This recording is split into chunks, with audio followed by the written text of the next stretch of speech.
Morning, somebody left a really simple comment on my Substack messages, and it reminded me of something that I hadn't thought about in years.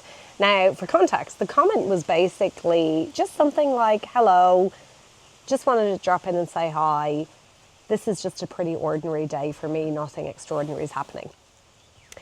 And I was thinking about a time a few years ago when I had broken my jaw, and so I was living with this mild traumatic brain injury. I had this fatigue, this constant pain, this anxiety, living in Sydney. And to be honest, I was not a whole lot of fun to be around. And my partner at the time, who I'd been with for, I guess, over a year, one day I found a notebook where he essentially had been keeping a scorecard for a number of months, grading our days.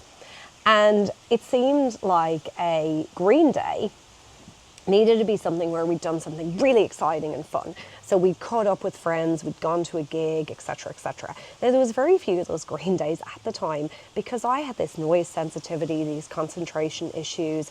I was absolutely miserable going to something because I literally could not focus on conversations. And so multiple friendships suffered because of that. Whereas an amber day, it seemed like, was just a day that was life. And we would, cook dinner or watch Game of Thrones or go for a walk. And it got me thinking about this thing. Sometimes as high performers, we're conditioned to constantly chase the summit, right? And I talk about people reaching their ultimate summits in life. So we think about the 7-figure business or the new car or the holiday or the marathon finish line or the training or the award or whatever the case might be. And that's all well and good because it's really important to have goals. But if you don't find a way to fall in love with the journey there, if you don't find a way to appreciate the amber moments in life, then the summits actually don't seem extraordinary.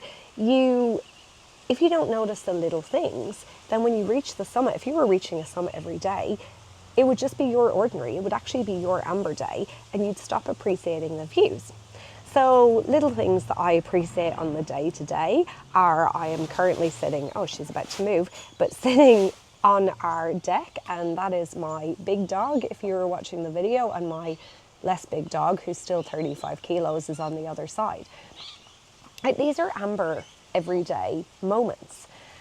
And so I'd love you to think if there's an internal scorecard that you are running around your life and how you can be more present with the day-to-day so you're not constantly needing to do these extraordinary things. Because if your definition of success or your definition of happiness or your definition of extraordinary is that you always need to be hitting these summits, that you always need to be having these green days, then you're always going to feel behind in life, in business, in leadership.